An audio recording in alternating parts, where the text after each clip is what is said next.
Welcome to the lounge. My name is Toby Roydell and I'm so glad you joined me today. Would you help someone who's in danger or in need? Or would you back off? Let's talk about it.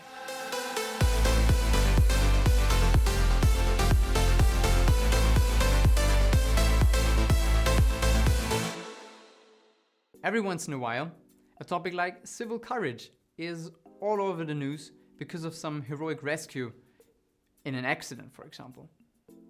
Civil courage means that you as a person care for your community and step into action in a situation of injustice or an accident, helping other people when they are in danger or in need.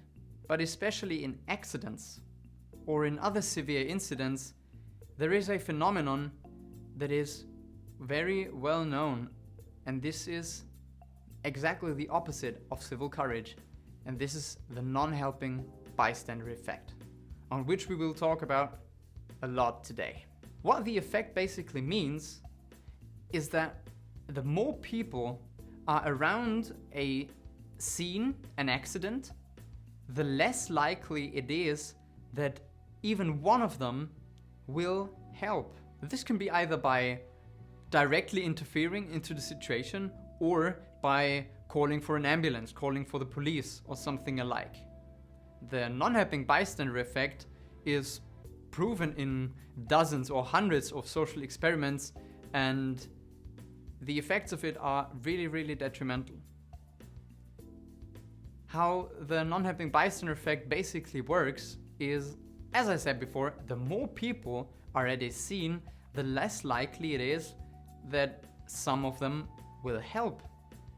Which is kind of contradictory because there's so many people that could help, so why is nobody helping?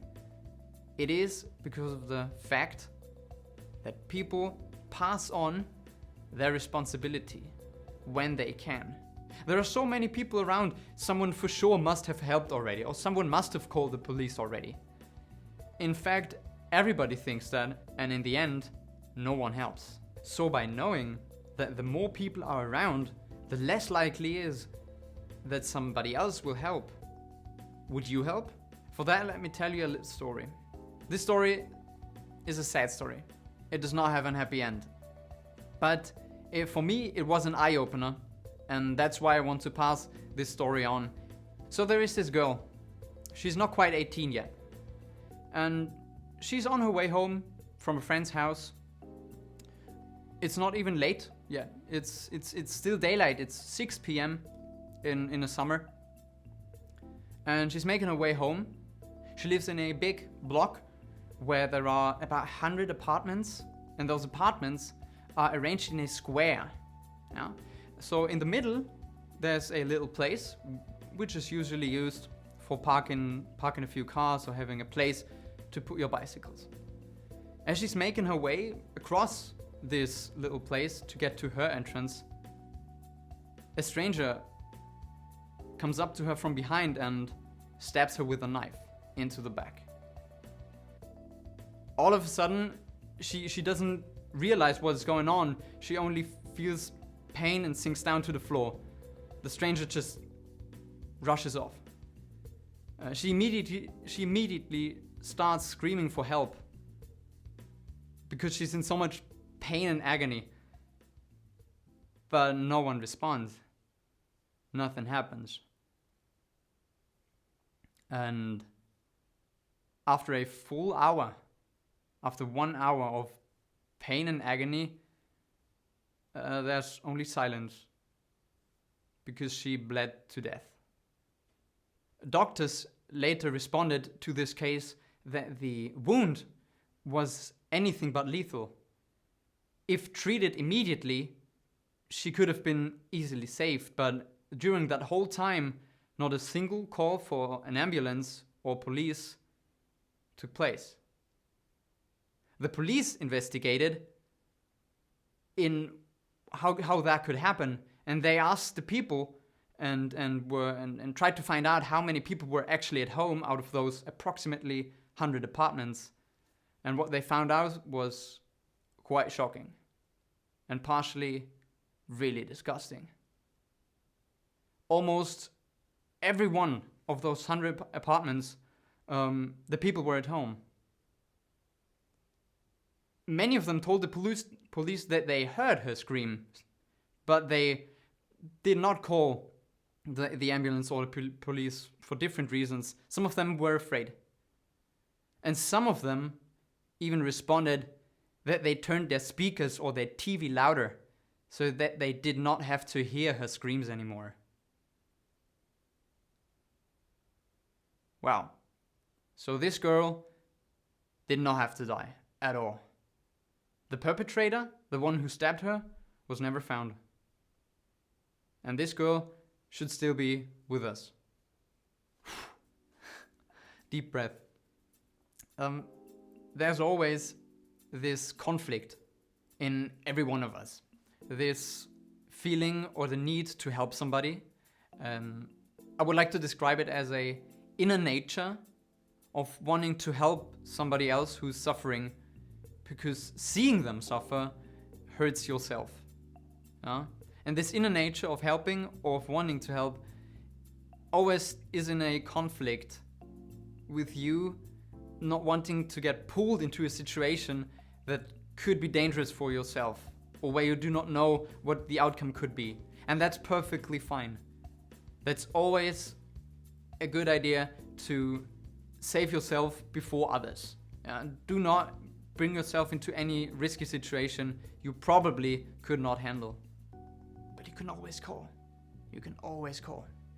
Because you see, no one expects of you to rush down there or rush to the incident, whatever it might be, and be like a Terminator, beating the criminals up and handing them over to the police, saying, "Officer, case solved." No one expects that of you. But if you just shoot off a call, then you did your job. In some situations, that's all you can do, and then that's fine. And if you are the 20th person to tell the police of an incident they already know, they won't be annoyed. And if they are annoyed, it's none of your business. You've done something right, and then you do not need to feel guilty in any way, shape or form, because you at least tried to do something. And in most of the cases, this already works wonders. Another story time, guys, because it's such an important topic. 2 stories today. This is a personal story. This is one that I personally encountered a few months ago, some time ago. I was on my way home from a house party with my best friend, and we had our bicycles parked near the center of the city, which we had to reach to get home for the last few meters. On our way to our bicycles, we heard some weird noises and some shouting and screaming, tense situation, and as we looked over to what is going on, a guy already caught a fist right into the face. He was protecting his girlfriend, who was getting hit too for some reason. We only saw the guy getting hit in the face straight up. He was knocked out midair. He fell back onto the street, and the first thing that hit the ground was his head. Did not sound good, did not look good, and both of us, we immediately rushed over to get him out of the danger zone and to make sure that no car overlooks him. That was the most dangerous thing in that situation. You see, it was about 2 a.m. in the morning, so the situation, the mood was tense. People around were drunk. That's probably why it escalated that way. But nonetheless, we went there and tried to get him into the recovery position, which is the right thing to do when someone is unconscious. Unfortunately, his friends wouldn't let us because they had no idea, obviously. But okay, so we did not put him into recovery position, which is made sure to give the police and an ambulance a call. They came over, took him with them, and our job was done. So why am I telling you this story? I'm not telling you this story because we are heroes. Oh my god, we did such a great job there. No, we did not. We could not do a whole lot. We just were there, were aware of the situation and looked out for any further risks so that the situation does not escalate any further. The guy, just for info, it wasn't as bad as it at first seemed. He had a few minor head injuries, nothing serious. He's well and okay. We had nothing to do with those guys before or afterwards. We did not know them. But I'm telling you this story because of one key message. Things like that can happen anytime and any place. And you need to be prepared for such an incident, and you need to know for yourself how you would react in such situations. Had I been alone, I wouldn't have gone there, because I could have been beaten up badly too. I wouldn't have gone there. But with my best friend, 2 grown-up men, it works. You can encounter such a situation. Had I been alone, again, I wouldn't have encountered this situation. I would have just stayed back so that they did not notice me, and would have set off a call. That's what I would have definitely done, but probably nothing else in such a situation. So assessing the situation is an important thing to do, and to know your limits and to know how far you want to and how far you can go.